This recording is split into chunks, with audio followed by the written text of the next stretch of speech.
자, 우리 지금 문제는 언제 출제되는 거냐면 2023년 3월 25일 문제입니다. 2회.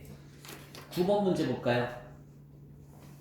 2001년도 초에 토지를 10,000원에 구입하였으며 이 토지에 대해서 재평가 모형을 적용해서 매년 말에 재평가하였다. 일단 토지는 비상각자산이죠. 토지는 비상각자산이야. 재경관리사 시험 문제가 어렵게 나오진 않는다고 그랬죠. 건물이 나오면 있잖아요. 복잡해져요. 왜냐면 감가상각해야 되거든. 그래서 감가상각하는 방법이 이름 강의 내가 보내줬지만 전액제거법, 그 다음에 비례수정법 막 이런 게 있단 말이야. 그래서 토지만 나오는 것 같아 보니까. 토지의 재평가가 단기 손익에 미치는 영향은 얼마인가 이렇게 물었습니다. 투자부동산이 아니지. 유형자산이에요. 여기 볼까? 토지 유형자산일 때랑 그 다음에 투자부동산일 때 즉 투자자산일 때 비교 한번 해볼게요. 투자자산일 때 비교해서 보도록 하겠습니다. 얼마에 취득했어? 10,000원에 차변에 토지 10,000원, 대변에 현금 10,000원. 얘는 분계가 어떻게 될까요? 차변에 투자부동산 10,000원, 대변에 현금 10,000원. 이렇게 분계를 해주시면 되는 겁니다. 자, 10,000원짜리가 얼마가 됐다고 그랬어? 7,000원이 됐으니까 다시 한번 얼마가 됐다고요? 7,000원이 됐어요. 그러면 여러분 여기 얘부터 볼까? 얘부터. 이것도 이렇게 보여줄게요. 유형자산과 투자자산을 먼저 보여줄게요.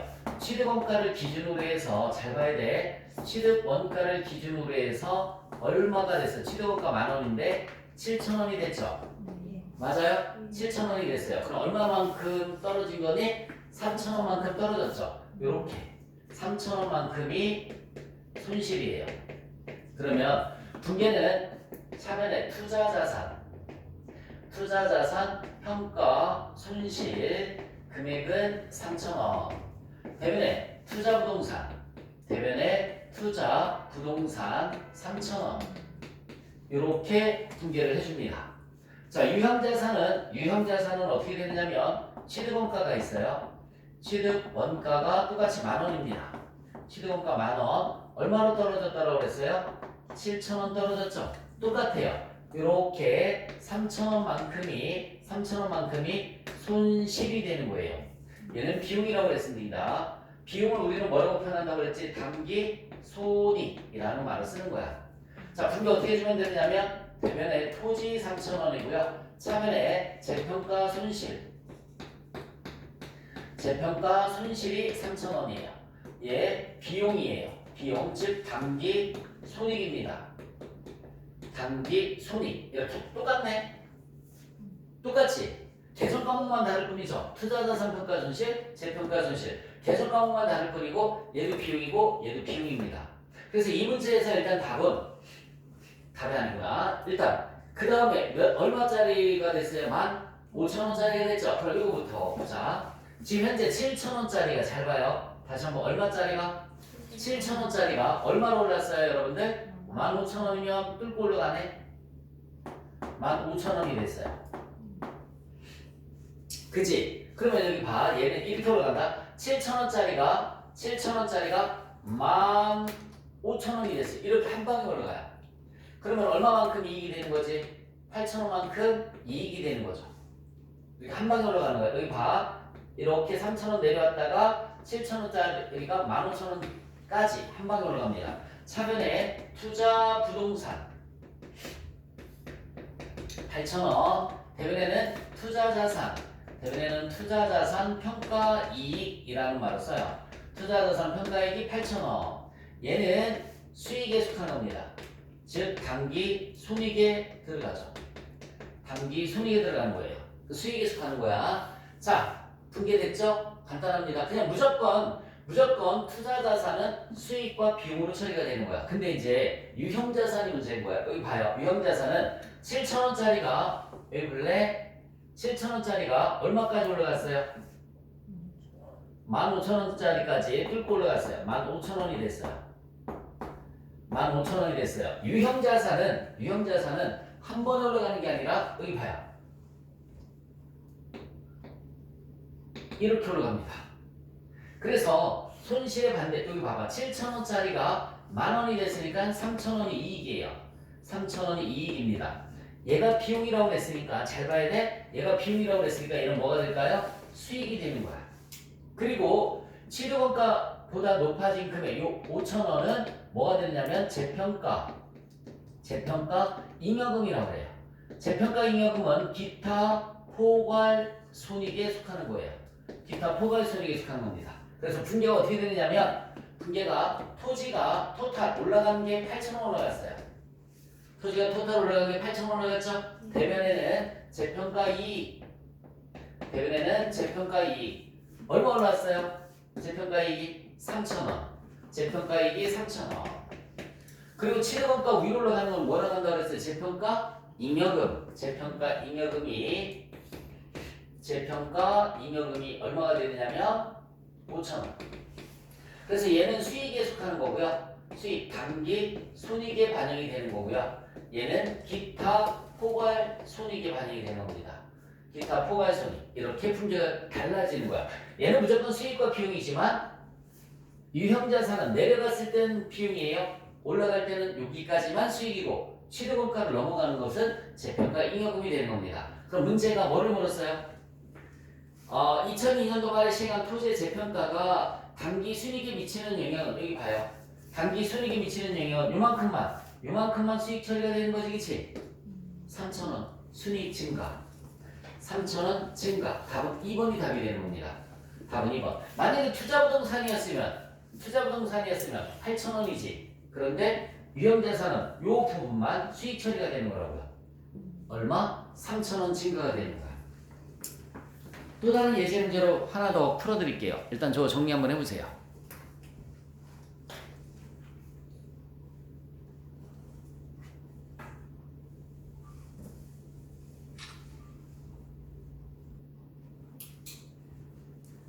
문제를 살짝 고쳐볼까? 자, 칠판 보세요. 10,000원에 취득을 했는데 요번에는 상승분 먼저 한번 해볼게요. 15,000원이 됐어요. 15,000원이 됐어요. 그러면 투자 자산은 이만큼 올라갔을 때 5,000원만큼 무조건 뭐라고 그랬어요? 이 수익에 속하는 거라고 그랬어요. 투자 부동산은. 그래서 분계 어떻게 해주면 되느냐면 분계는 차변에 투자 부동산 5,000원 대변에 투자 자산 평가 이익이라고 합니다. 금액은 얼마? 5,000원. 얘는 그냥 무조건 수익이에요. 무조건 수익입니다. 됐죠? 근데 얘네는 여기 봐요. 10,000원에 취득을 했다고 그랬죠? 10,000원에 취득을 했어요. 취득한 게 얼마까지 올랐어요? 15,000원. 이렇게 올랐습니다. 그러면 유형자산은 취득원가 위에서 노는 거는 재평가 잉여금이에요. 5,000원만큼이 재평가 잉여금이 되는 거예요. 잉여금. 그래서 얘는 기타 포괄 손익에 속하는 겁니다. 무조건 위에서 노는 건 재평가 잉여금, 기타 포괄 손익으로 처리를 해주는 거야. 그래서 분계가 어떻게 되느냐면 차변에 토지 5,000원, 대변에는 재평가 잉여금, 금액은 5,000원 이렇게. 그래서 이 재평가 잉여금은 수익이 아닙니다. 수익이 아니라 뭐에 속하는 거냐면 기타 포괄 손익에 속하는 거예요. 기타 포괄 손익. 다르죠? 얘는 무조건 수익 비용인데 쟤는 취득원가 위에서는 재평가 잉여금이라는 말 쓰는 거야. 자, 얘가 이제 그 다음에 7,000원이 됐다고 그랬어요. 잘 봐. 15,000원짜리가 7,000원으로 내리꽂았을 때 투자부동산은 그냥 내리꽂는 거라고 그랬죠, 그쵸? 그럼 15,000원짜리가 7,000원이 됐으니까 8,000원만큼이 뭐가 되는 거지? 손실, 비용이 되는 겁니다. 얘네는 그래서 분계가 차변에 투자자산 평가 손실 금액은 얼마라고 그랬어요? 8,000원. 대변에는 투자 부동산 금액은 8,000원 이렇게 되는 거죠. 그 얘네도 마찬가지다. 얘네도 마찬가지 7,000원이 됐다고 그랬어요. 7,000원. 그럼 봐요. 15,000원짜리가 7,000원까지 내리고 꽂아찌기치. 그런데 얘네는 한 단계 쉰다고요. 한 번 내려오고 또 내려오는 겁니다. 두 번. 그러면 요거는 5,000원만큼 뭐가 될까요? 재평가 잉여금. 잉여금이 얘는 늘어나는 거고요. 잉여금이 늘어나는 거고 얘는 잉여금이 줄어드는 거죠. 그리고 이만큼 얼마예요? 3,000원만큼은 뭐가 되는 거야? 손실이 되는 거예요. 얘만 비용이에요.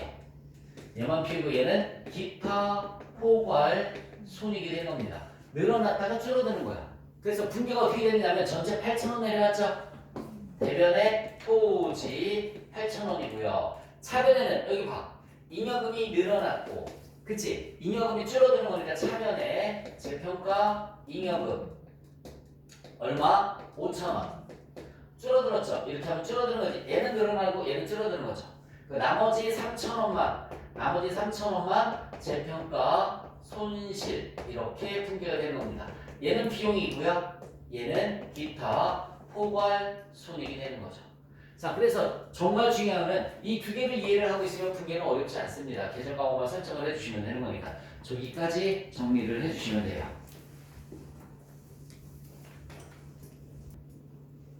10번 문제 보시면 1월 1일에 임직원 연수동의 건설에 착공하였다. 연수동의 건설에 착공하였다. 회사가 자, 연수동 신축과 관련해서 지출한 금액과 차입금이랑은 다음과 같다. 완공 시까지는 약 3년이 소요될 예정이다. 자본화할 차입원가는 얼마인가? 밑줄 쳐보세요. 자본화할 차입원가는 얼마인가?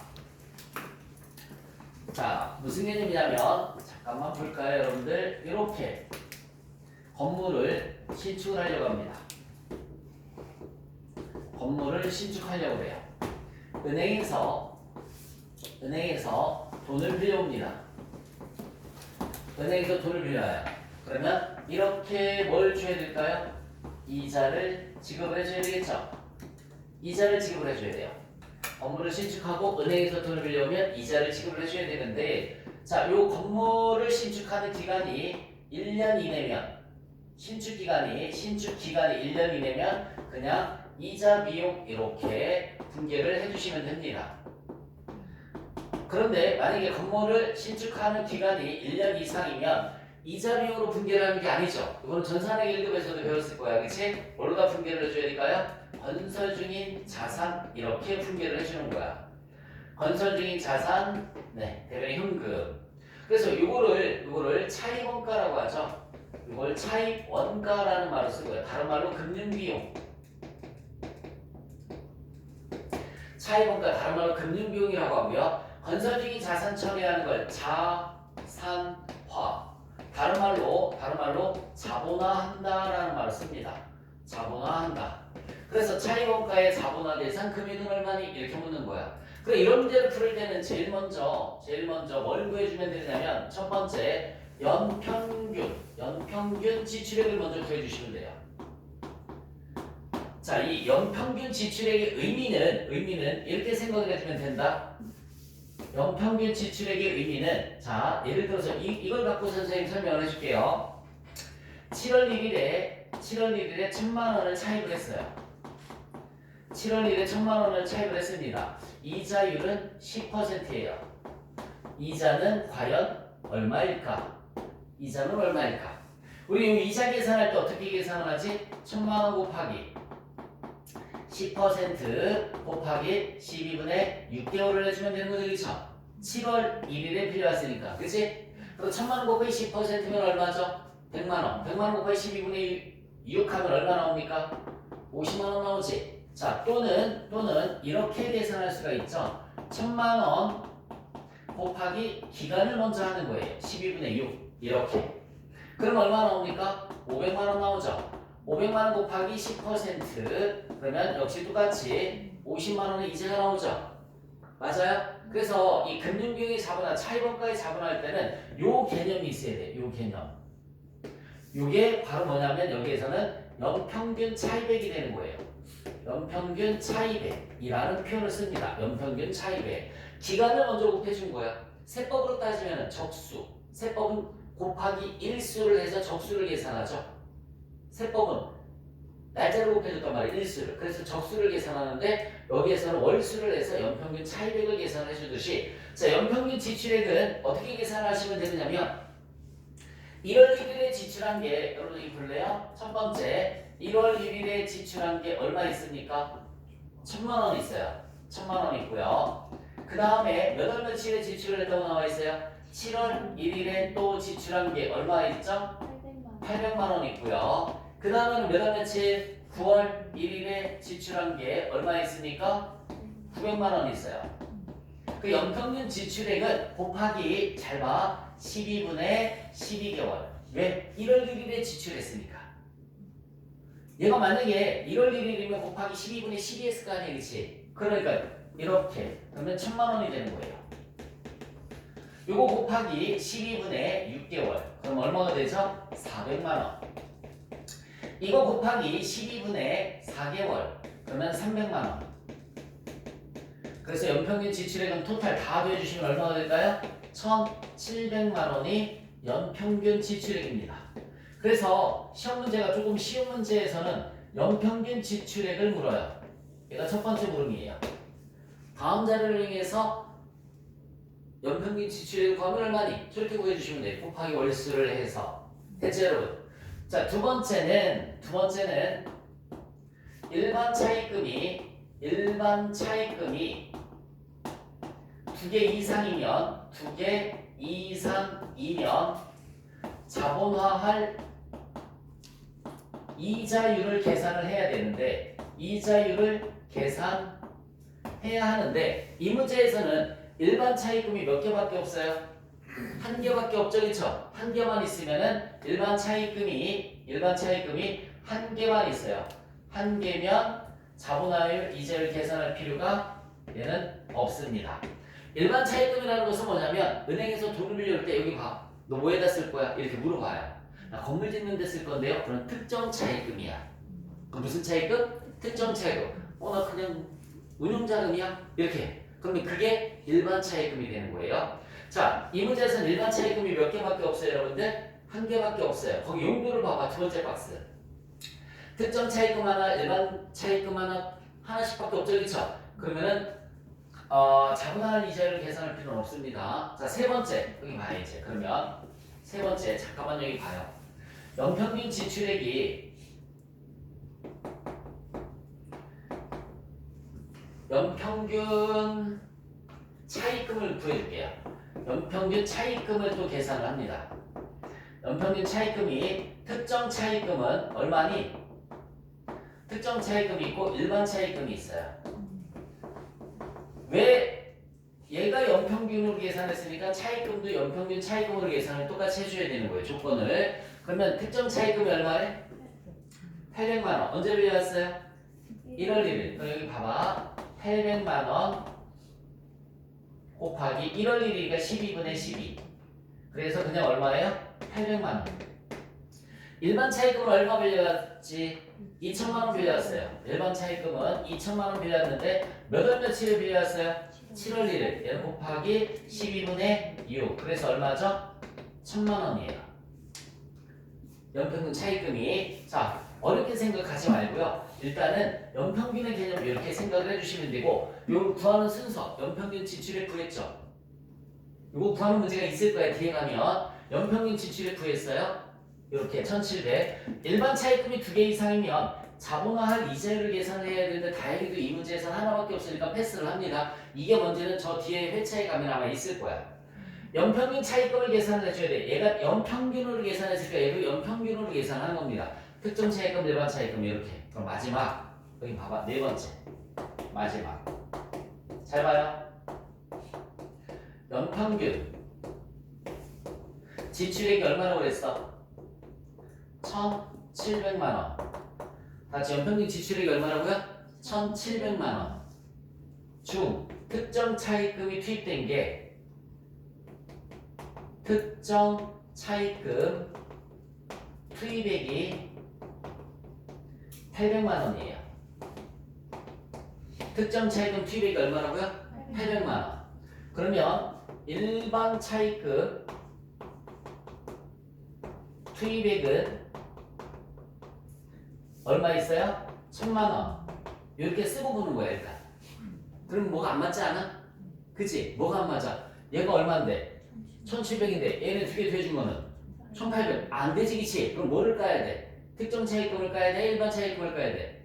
일반 차익금을 까야지. 얘는 100% 건물 짓는 데만 쓴 거잖아 그치? 그러니까 얘가 1000만원이 아니라 얼마만? 900만원만 건물 짓는 데 썼다라는 얘기예요. 다시 한번 얘기해 줄게. 일단 800만원, 1000만원 쓰고 보는 거야. 봤더니 쟤는 안 맞지 그치? 그 얘가 얼마? 1000만원이 아니라 얼마만? 900만원만 건물 짓는 데 쓰였다는 얘기예요. 곱하기 이자율을 해주시면 되는 겁니다. 자, 특정 차익금의 이자율 몇 퍼센트? 6% 나와있죠? 6%. 얼마 나오니? 6, 8, 48. 48만원. 얘는 몇 퍼센트예요? 8%? 8%. 얼마 나오니? 9, 8, 72. 72만원. 두 개 더해서 얼마 나오죠? 120만원 나오죠? 얘 분계가 이렇게 된다는 얘기죠. 건설 중인 자산 120만원. 대변에 보통 예금 120만원.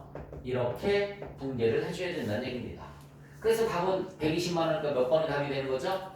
1번이 답이 되는 거예요. 요 흐름은 잘 기억해 주시면 돼요. 연평균 지출액 구하는 거. 하나하나 보면 어려운 거 없어. 이것도 뒤에 가서 보면 쉬워요. 연평균 지출액 구해주고 자본할 이자율을 계산해 줘야 되는데 두 개 이상일 때만. 이 문제에서 하나밖에 없으니까 계산할 필요 없어요. 그럼 이거 띄워놓고 연평균 차익금 똑같은 방법으로 계산을 해주고 이렇게 대입을 했더니 안 맞지? 그럼 얘를 까면 되는 거죠. 자, 정리 한번 해보세요.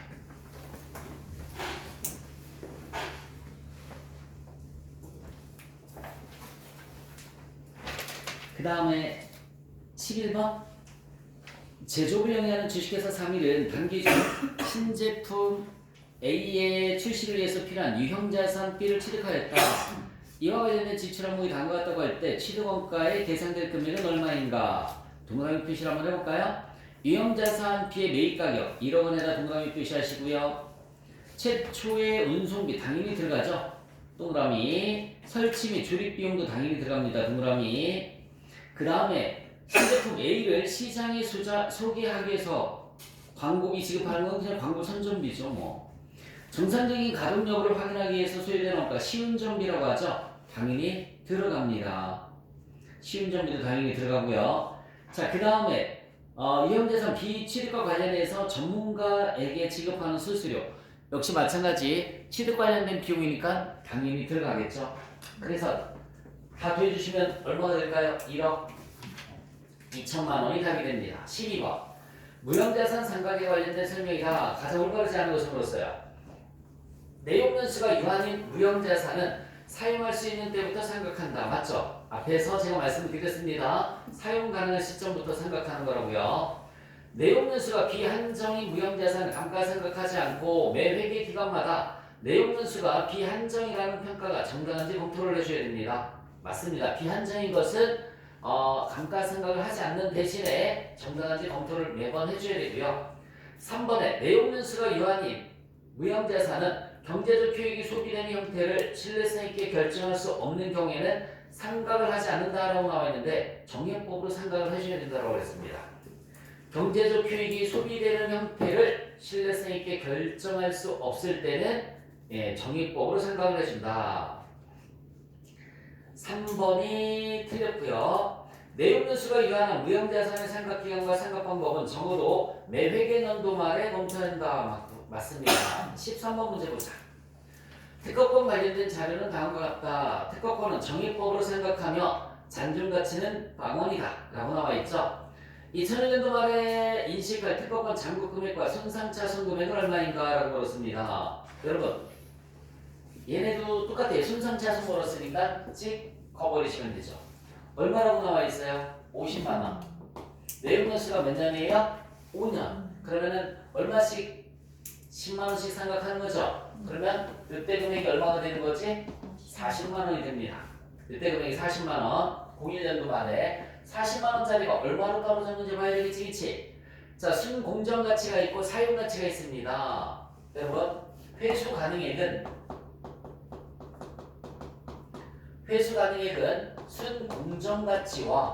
순공정가치와 회수 가능액 중 작은 금액, 큰 금액, 큰 금액이에요. 순 공정 가치가 얼마래? 순 공정 가치가 30만 원. 회수 가능 얘기가 없었네. 내가 사용 가치라고 썼어야 되는데. 여기 봐요. 순 공정 가치와 사용 가치. 사용 가치 중 큰 금액. 사용 가치가 얼마라고 나와 있어요? 36만 원. 둘 중에 큰 금액이 뭐죠? 36만 원이죠, 그쵸? 36만 원을 회수 가능액으로 보는 거야. 36만 원을 회수 가능해. 그러면 40만 원짜리가 36만 원이 됐으니까 순상차손은 얼마가 되는 거죠? 4만 원이 되는 거죠. 자, 순상차손은 4만 원이 되는 거고요. 잔고 금액은 이제 36만 원이 잔고 금액이 되는 겁니다. 그리고 여기서 여기 봐봐. 이렇게 또 내려가는 거지, 그치? 맞아요? 삼각비를 물었으면 나누기 몇 년을 해주면 되죠, 이제? 4년을 해주시면 얼마가 나올까요? 9만 원이 무형자산 삼각비가 되겠죠. 무형자산 삼각비. 이렇게 가는 거 똑같습니다. 무형자산이나 무형자산이나. 자, 다시 한번. 여기에서 물어본 장고가액과 뭘 물었어요? 장고가액과 순상차손 물었으니까 장고가액은 36만 원, 순상차손은 4만 원이 되는 거예요.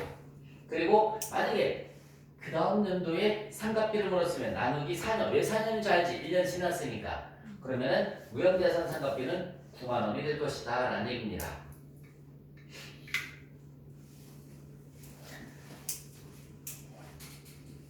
14번. 자, 2001년도 초에 다음과 같은 건물을 구입하였으나 장래 사용 목적을 결정하지 못해서 밑줄 쳐보세요. 장래 사용 목적을 결정하지 못했다. 밑줄 쳤어요? 투자부동산입니다. 그러면 투자부동산 매매 처리와 관련해서 단기 순이익에 미치는 영향은 얼마인가? 그냥 눈으로 계산해도 답이 나올 거야. 공정가치 모형을 측정하고 있다. 밑줄 쳐보세요. 공정가치 모형에 밑줄 쳐주시고 감가상각은 하지 않는다. 이렇게 써보세요. 감가상각을 하지 않는다. 썼어요? 그러면 얼마에 취득했었는데 다같이 10억에 취득했었는데 얼마가 됐어요? 12억이 됐으니까 얼마만큼 올라갔니? 2억 원만큼 올라갔죠? 그러면 2억 원만큼 단기 수익이 증가하는 거지. 답은 몇 번? 3번이 답이 되는 거예요. 투자부동산은 그래도 한 번 더 써볼게요. 여러분, 투자부동산은 원가 모형일 때 감가상각을 하는 거고요. 감가상각을 하는 거고 공정가치 모형일 때는 감가상각을 하지 않는다고요. 감가상각을 하지 않는다고요. 이해 가세요?